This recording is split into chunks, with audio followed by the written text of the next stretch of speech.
গরু কেনার সামর্থ্য নেই, জীবন তো থেমে থাকে না। দরিদ্রতার নির্মম গল্পটি বয়ে বেড়াচ্ছেন মুস্তাকিন আলী। অভাবের সংসারে গরু কিনতে না পারায় নিজের কাঁধে টানছেন কাঠের ঘানি। স্ত্রী সখিনা বেগমকে সাথে নিয়ে ৩ যুগ ধরে এভাবে চলছে ৭০ বছর বয়সী মুস্তাকিন আলীর জীবনযুদ্ধ।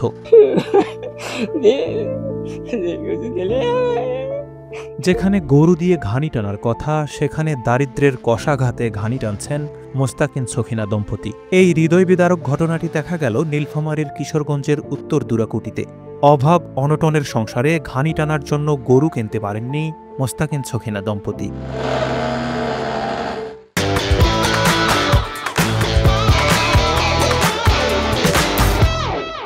দিনের শুরুটা হয় সরিষা সংগ্রহ দিয়ে। আশেপাশের গ্রাম ঘুরে ৭০ টাকা কেজি দরে সরিষা কিনে আনেন মুস্তাকিন আলী। বাড়ি ফিরে দুটো ডাল ভাত খেয়ে না খেয়ে শুরু হয় ঘানি টানা। কাঠের গুঁড়ি আর ভারী পাথরের সঙ্গে শীর্ণকায় শরীরের জোরে চলে এই সংগ্রাম। শরীরের ঘামে ভিজে প্রতিদিন দুপুর থেকে বিকেল পর্যন্ত ঘানি টেনে চলেন এই বৃদ্ধ দম্পতি। মুস্তাকিন আলীর এই সংগ্রামে ছায়ার মতো সবসময় পাশে থাকেন স্ত্রী সখিনা। সারাদিন খাটাখাটুনি করে ৫ কেজি সরিষা ভেঙে ১.৫ লিটার তেল আর ৩ কেজির মতো খৈল পাওয়া যায়। বিকেলে বাজারে তা বিক্রি করে ২ থেকে ২৫০ টাকা পান এই বৃদ্ধ। এই আয় দিয়েই চলে তাদের সংসার। যুগ থেকে আমি এই কষ্ট করি, এই কষ্ট যে আমি করি, আর এখন এই বয়সে আর আমি পারিছি না, আর পাওয়া সম্ভব হয়েছে না। আমার পরিবারে কিন্তু ৬ জন খানিয়ালা, 2টা প্রতিবন্ধী। আগে গরু ছিল বেঁচে, মেয়ে বেঁচে তরকারি করছি। আবারও যৌতুকের কারণে একটা মেয়ে আর নিলি না, করি না, ওকে তালাক করছে। আমার ঘাড়ে সেটাও আছে, এটাও আমি কামাই করিয়া চলে পাইছি না। কারাগজ থাকি আমি 10 কেজি শস্যে নিয়ে আসি, আনি মারি। স্বামী স্ত্রী খুবই কষ্ট করি, বুকুর জঙ্গাল নাগে দিয়ে আমি ঘরে বসে থাকি। স্বামী স্ত্রী ঘরে আজকে চাল ডাল নাই, নাই তো করে পাও, আর বেচা ভালো আইলে আমি করে পাই, ঘুরি আসি।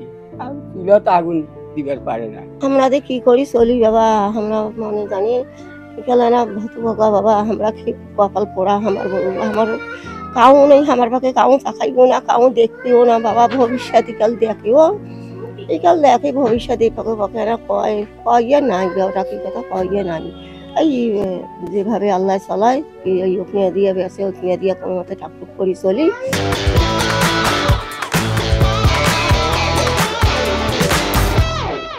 গ্রামের মানুষ পাশে দাঁড়ালেও দারিদ্র্যের কারণে কেউ তেমন সাহায্য করতে পারেননি। তবুও এই পরিবার থেমে নেই, সংসার চলছে ঘানি টানার শক্তিতে। সন্তান এবং বউ বাচ্চাকে নিয়ে খুব কষ্ট জীবনযাপন করতেছে।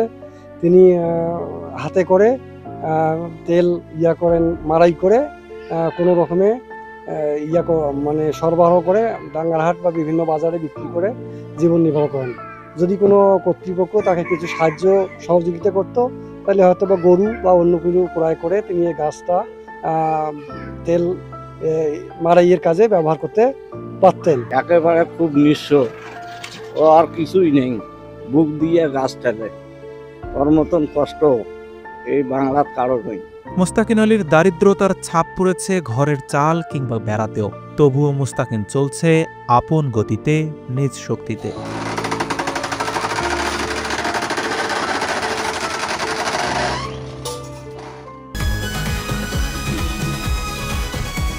ওটা তো ওরা আসলেই জানতে পারবো, তাই না? শোনো, টাকা তো চাইছে, 10,000 টাকার শর্ট আছে, বুঝছো? ধন্যবাদ। কত টাকা শর্ট পড়ছে সেটা বল। 10,000 টাকাই শর্ট আছে। আচ্ছা, সেটা মাথা ছুঁয়ে বলো। মাথা কি হবে? কি হলো, চুপ করে আসছো কেন? ভণ্ডামি, টাউটামি, জায়গা পাও না তুমি? তুমি কি জীবনে ভালো হবে না? শোনো, ভন্ড আর টাউট বলবা না, আমার ইগোতে লাগে।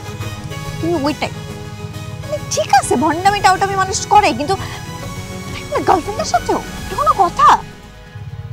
দেখো মিমি, আমি আগের থেকে অনেক লক্ষ্য হয়ে গেছি, ভালো হয়ে গেছি। পুরোপুরি হইতে পারি নাই, অর্ধেক ভালো তো 50% ভালো হয়ে গেছে। আগে যদি হইতো আমি তোমার থেকে 20,000 টাকা চাইতাম। চুপ। তাও মা 10,000। ঠিকভাবে বলো কত টাকা শর্ট পড়ছে?